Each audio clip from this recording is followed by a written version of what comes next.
नाम में भी राम है। सासाराम। सासाराम के लोग जानते हैं भगवान राम और उनके कुल की रीति क्या थी। प्राण जाए पर वचन न जाई, यानी जो वचन एक बार दे दिया वो पूरा होकर के ही रहता है। प्रभु श्री राम की ये रीति अब नए भारत की नीति बन गई है। अभी पहलगाम में जम्मू कश्मीर में आतंकी हमला हुआ था। हमारे कितने निर्दोष नागरिक मारे गए। इस जघन्य आतंकी हमले के बाद एक दिन के बाद मैं बिहार आया था और मैंने बिहार की धरती से देश को वादा किया था, वचन दिया था, बिहार की धरती पर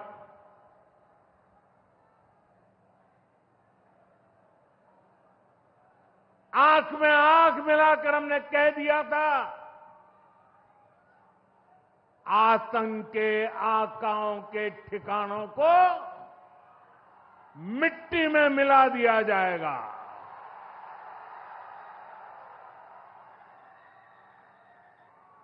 बिहार की धरती पर मैंने कहा था, उन्हें कल्पना से भी बड़ी सजा होगी। आज जब मैं बिहार आया हूं तो अपने वचन पूरा करने के बाद आया हूं। जिन लोगों ने पाकिस्तान में बैठकर हमारी बहनों का सिंदूर उजाड़ा था, हमारी सेना ने उनके ठिकानों को खंडहर में बदल दिया है। भारत की बेटियों के सिंदूर की शक्ति क्या होती है, ये पाकिस्तान ने भी देखा और दुनिया ने भी देखा। जिस पाकिस्तानी सेना की छत्र छाया में आतंकी खुद को सुरक्षित मानते थे, हमारी सेनाओं ने एक ही झटके में उनको भी घुटनों पर ला दिया। पाकिस्तान के एयरबेस, उनके सैन्य ठिकाने हमने कुछ ही मिनट में तबाह कर दिए। ये नया भारत है, ये नए भारत की ताकत है। बिहार के मेरे प्यारे भाइयों बहनों, ये हमारा बिहार वीर कंवर सिंह जी की धरती है।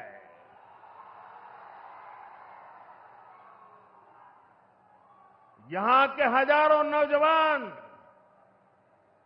देश की सुरक्षा के लिए सेना में, बीएसएफ में अपनी जवानी खपा देते हैं। ऑपरेशन सिंदूर में दुनिया ने हमारी बीएसएफ का भी अभूतपूर्व पराक्रम और अदम्य साहस देखा है। हमारी सीमाओं पर तैनात बीएसएफ के जाबाज सुरक्षा की अभेद चट्टान है। मां भारती की रक्षा हमारे बीएसएफ के जवानों के लिए सर्वोपरि है और यही मातृभूमि के सेवा का पवित्र कर्तव्य निभाते हुए 10 मई को सीमा पर बीएसएफ सब इंस्पेक्टर इम्तियाज शहीद हो गए थे। मैं बिहार के इस वीर बेटे को आदरपूर्वक श्रद्धांजलि देता हूं और मैं आज बिहार की धरती से फिर दोहराना चाहता हूं, ऑपरेशन सिंदूर में भारत की जो ताकत दुश्मन ने देखी है, लेकिन दुश्मन समझ लें ये तो हमारे तर्कस का केवल एक ही तीर है। आतंकवाद के खिलाफ भारत की लड़ाई न रुकी है न थमी है। आतंक का फन अगर फिर उठेगा तो भारत उसे बिल से खींचकर कुचलने का काम करेगा।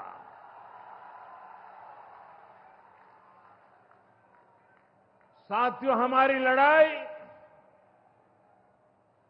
देश के हर दुश्मन से है, फिर वो चाहे सीमा पार हो या देश के भीतर हो। बीते वर्षों में हमने हिंसा और अशांति फैलाने वालों का कैसे खात्मा किया है, बिहार के लोग इसके साक्षी हैं।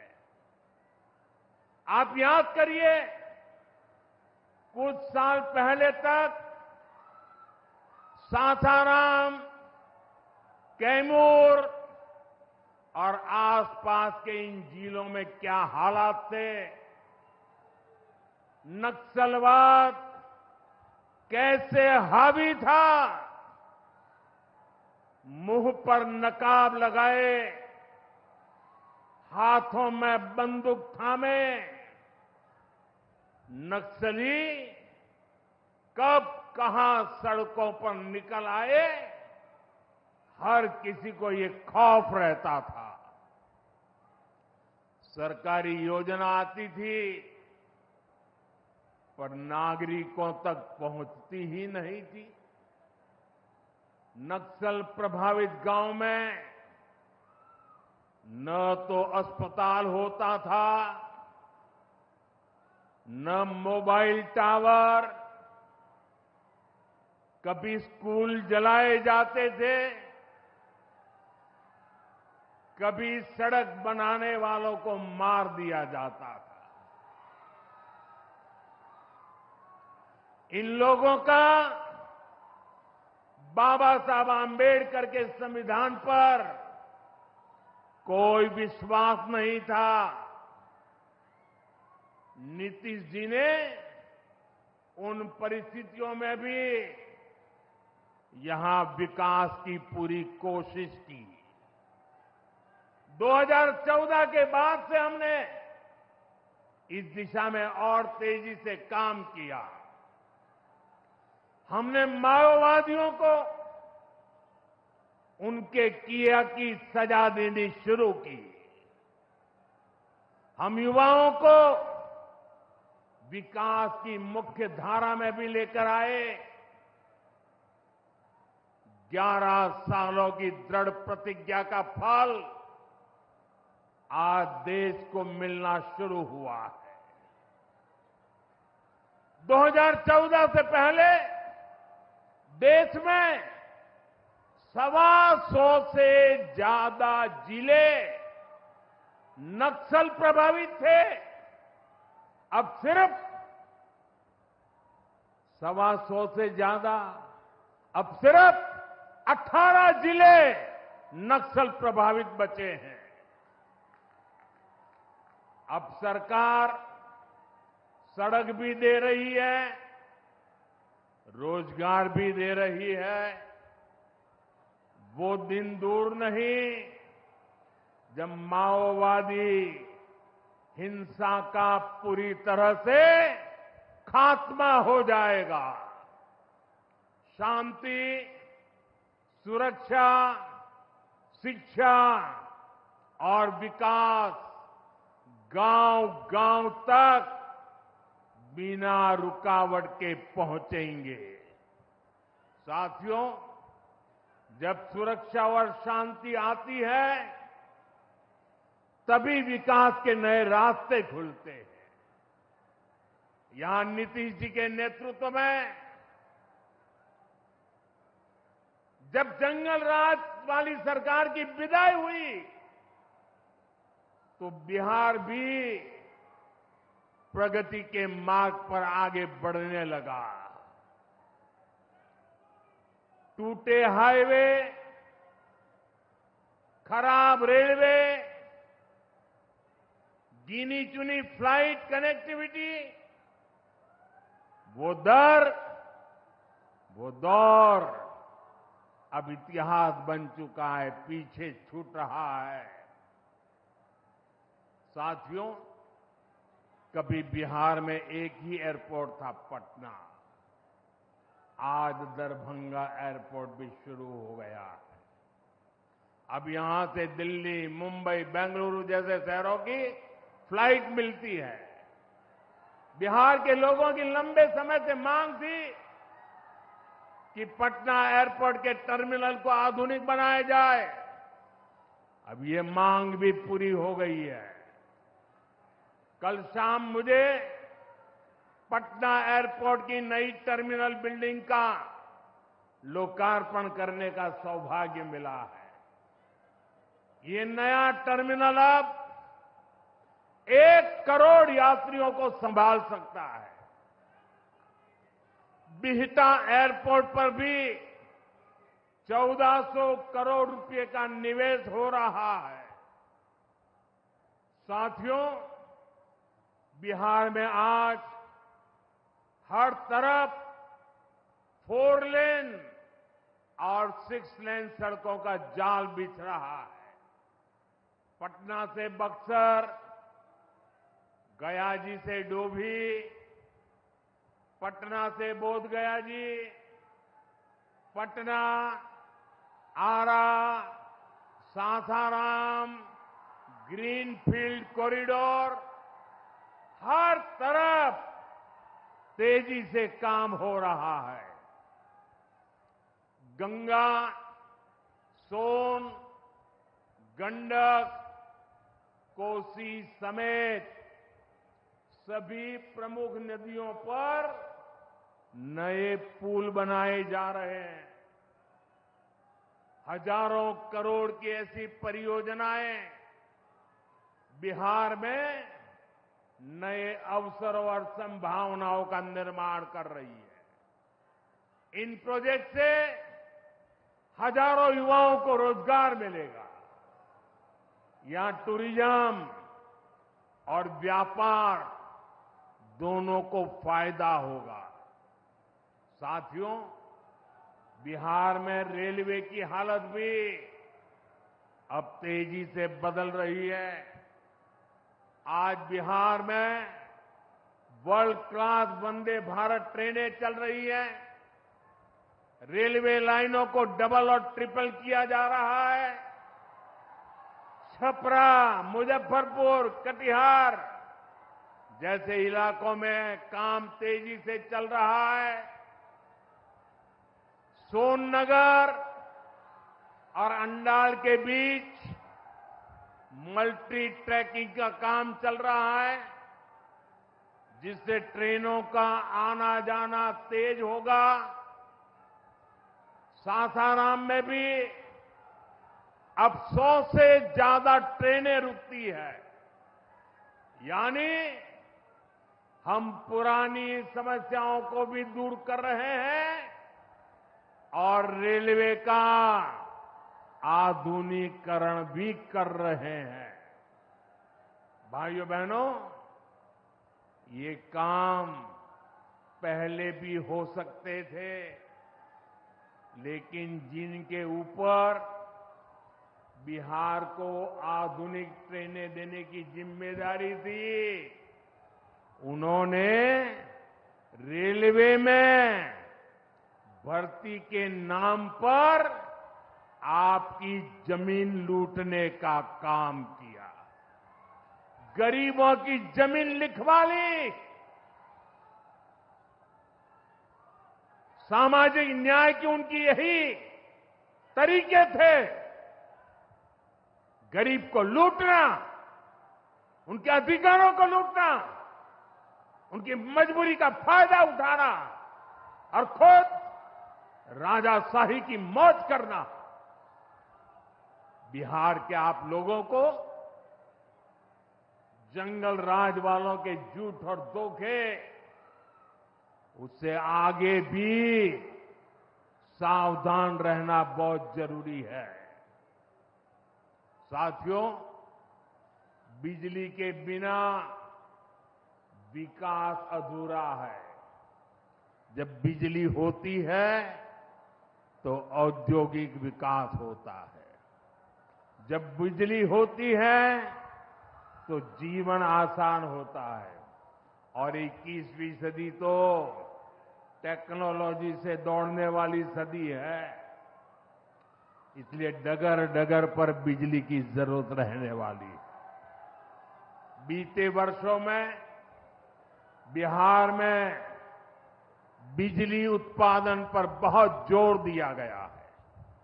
आज बिहार में बिजली की खपत 10 साल पहले से 4 गुना हो गई है। नबीनगर में एनटीपीसी का बड़ा पावर प्रोजेक्ट बन रहा है। इस पर 30,000 करोड़ रुपया खर्च किए जाएंगे। इससे बिहार को 1500 मेगावाट बिजली मिलेगी। बक्सर और पीर पैंती में भी नए थर्मल पावर प्लांट शुरू हो जाएंगे। भाइयों बहनों, अब हमारा ध्यान भविष्य की ओर है। हमें बिहार को ग्रीन एनर्जी की ओर लेकर जाना है और इसलिए कजरा में सोलर पार्क का निर्माण भी हो रहा है। पीएम कुसुम योजना के तहत सौर ऊर्जा से किसानों को कमाई के विकल्प दिए जा रहे हैं। रिन्यूएबल एग्रीकल्चर फीडर से खेतों को बिजली मिल रही है। हमारे इन प्रयासों का असर है कि यहां के लोगों का जीवन बेहतर हुआ है। महिलाएं खुद को सुरक्षित महसूस कर रही है। साथियों, जब राज्य में आधुनिक इंफ्रास्ट्रक्चर आता है तो सबसे ज्यादा लाभ गांव, गरीब किसान और छोटे उद्योगों को होता है, क्योंकि वो देश विदेश के बड़े बाजारों से जुड़ पाते हैं। प्रदेश में नया निवेश आता है तो नए अवसर बनते हैं। आप देखिए, पिछले साल हुई बिहार बिजनेस समिट में बड़ी संख्या में कंपनियां यहां निवेश के लिए आगे आई। जब राज्य में उद्योग आता है तो लोगों को मजदूरी के लिए पलायन नहीं करना पड़ता, किसानों को भी नए विकल्प मिलते हैं, यातायात की सुविधाएं सुधरने से उनकी उपज भी दूर दूर तक जा पाती है। भाइयों बहनों, हमारी सरकार बिहार के किसानों की आय बढ़ाने के लिए लगातार काम कर रही है। यहां 75 लाख से ज्यादा किसानों को पीएम किसान सम्मान निधि के तहत आर्थिक सहायता मिल रही है। हमारी सरकार ने मखाना बोर्ड की घोषणा की है। हमने बिहार के मखाना को जीआई टैग दिया। इससे मखाना किसानों को बहुत लाभ हुआ है। इस साल के बजट में हमने बिहार में फूड प्रोसेसिंग के लिए नेशनल इंस्टीट्यूट का भी ऐलान किया है। अभी 2-3 महीने पहले ही कैबिनेट ने 2-3 दिन पहले ही कैबिनेट ने खरीफ के मौसम के उसके लिए धान समेत 14 फसलों की एमएसपी को बढ़ाने को मंजूरी दी है। इससे किसानों को अपनी फसलों का बेहतर दाम और आमदनी भी बढ़ेगी। साथियों, जिन लोगों ने बिहार को सबसे ज्यादा ठगा, जिनके दौर में बिहार के गरीब और वंचित तबके को बिहार छोड़कर जाना पड़ा, आज वही लोग सत्ता पाने के लिए सामाजिक न्याय का झूठ बोल रहे हैं। दशकों तक बिहार के दलित, पिछड़ों और आदिवासियों के पास शौचालय तक नहीं था। दशकों तक हमारे इन भाई बहनों के पास बैंक में खाता नहीं था।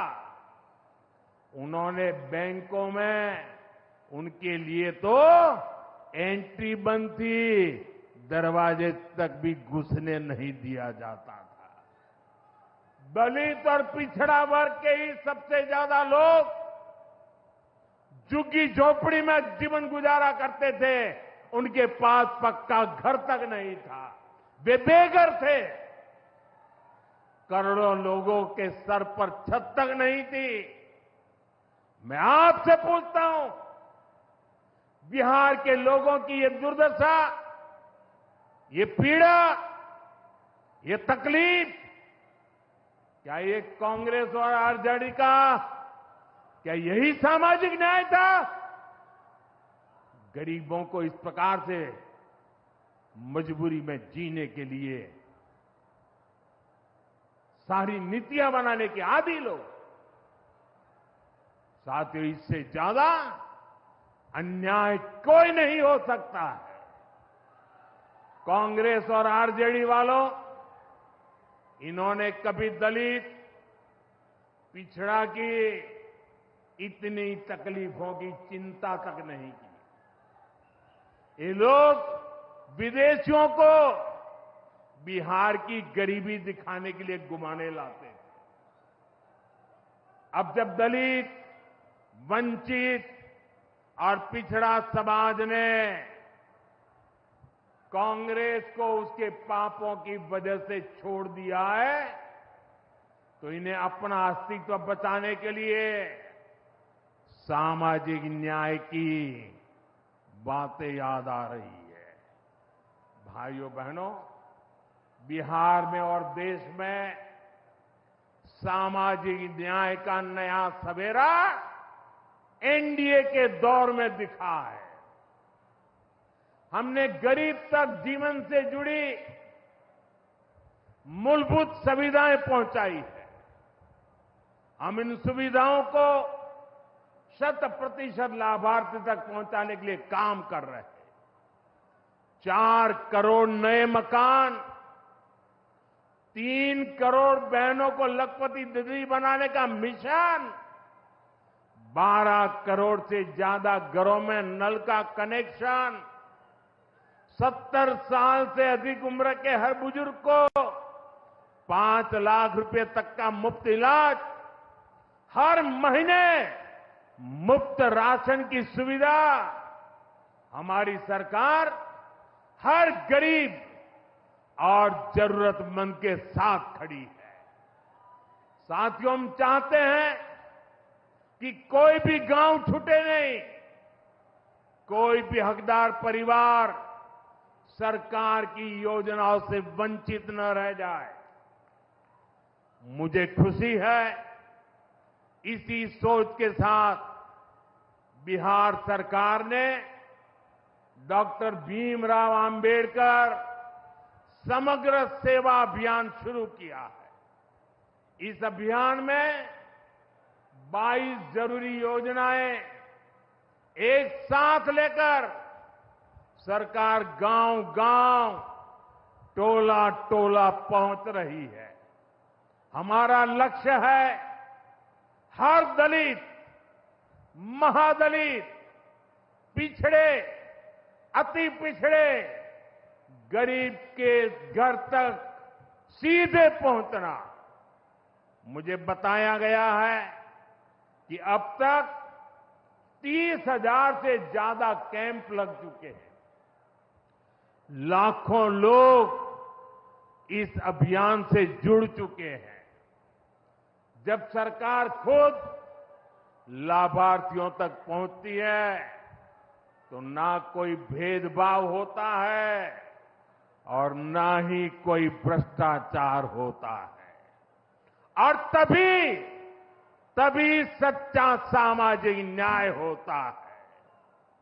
साथियों, हमें हमारे बिहार को बाबा साहब आंबेडकर, कर्पूरी ठाकुर, बाबू जगजीवन राम और जेपी के सपनों का बिहार बनाना है। हमारा लक्ष्य है विकसित बिहार, विकसित भारत, क्योंकि जब जब बिहार ने प्रगति की है, भारत दुनिया में शिखर पर पहुंचा है। मुझे विश्वास है हम सब मिलकर विकास की रफ्तार को और आगे बढ़ाएंगे।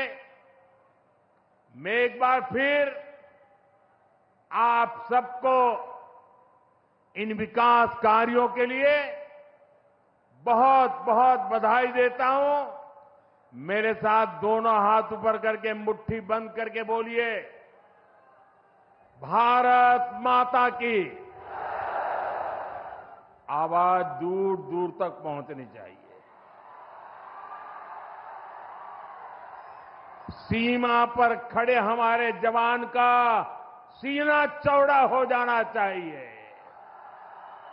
भारत माता की, भारत माता की, भारत माता की। बहुत बहुत धन्यवाद।